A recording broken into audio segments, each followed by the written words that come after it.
A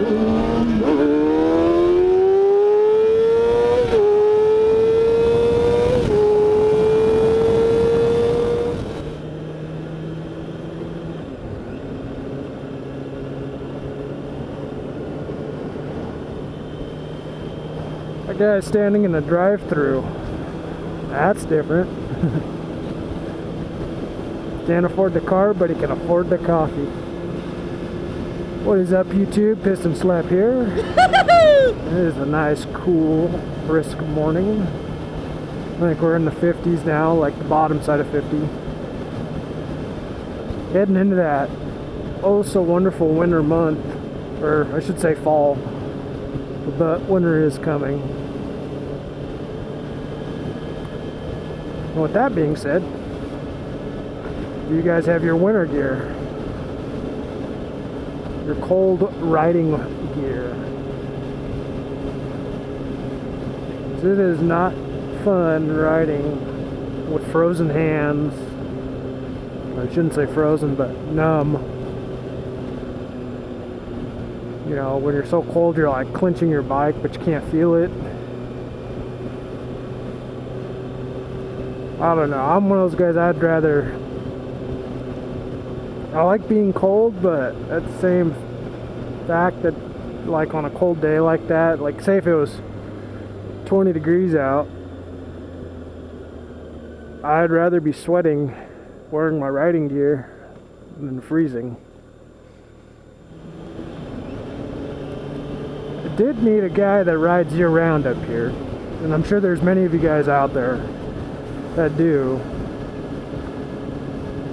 But I asked him, when it snows, how hard is it to ride?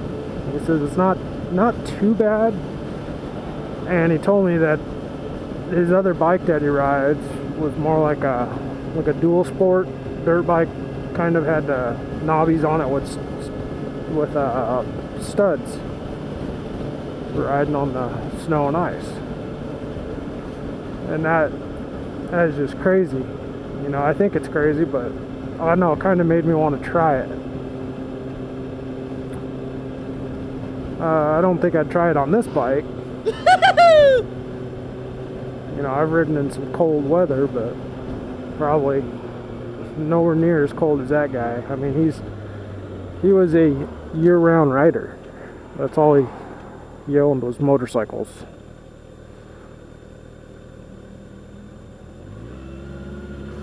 He was saying, I think he's got an FZ6 or FZ6R, I don't know. He's got almost 100,000 miles on that bike. You know, and that's the most I've ever physically seen on a sport bike.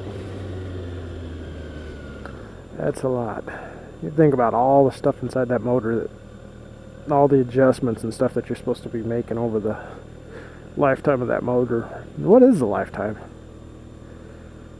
What do they consider the lifetime of a sport bike? So a little update about me, guys. I mean, we did a short story last time. Was been looking at buying a house. You know, I pay rent like a lot of people do, and the way I see rent is it's like I take my money, put it in a little thing, and I just set it on fire and watch it burn. And I don't like that. You know, if I'm gonna put out that kind of money, then, you know, I'd like it to go towards something that's mine.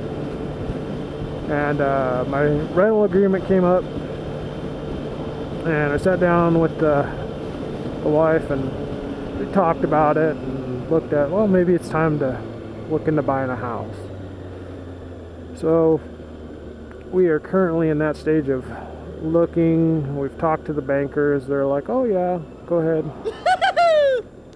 And all that fun stuff. And boy, does that add stress, man. I mean, you'd think that just looking at houses and talking to a bank wouldn't be too bad, but man, all the paperwork they want nowadays, it's like almost like they call you up and ask you for a blood sample, urine sample.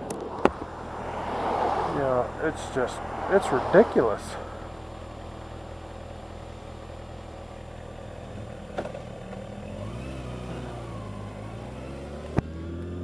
So that's where I've been and what I've been doing for the last 2 weeks now. You know, I've actually been looking for a house for the last 4 years. So yeah, I've been searching for a house for quite a while. I have an idea of what I want. You know, I think a nice anything over 1,400 square foot, less than 2,000, just because I don't want to have to clean it. Like a large dining room area and kitchen. Just, you know, when you have family over, it seems like we spend a lot of time in the kitchen and the entertainment area of the house. But then you find one house and it's like, oh, this one's fantastic, but the kitchen is like, you know, it's tiny, and then like you get an extra 4 feet to put a table in, which a table would take up the entire space of the living room. So it's like, geez, man.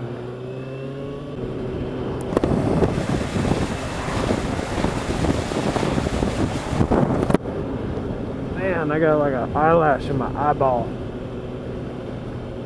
Man, irritating as hell. Every time I blink my eye, it's like something poking it.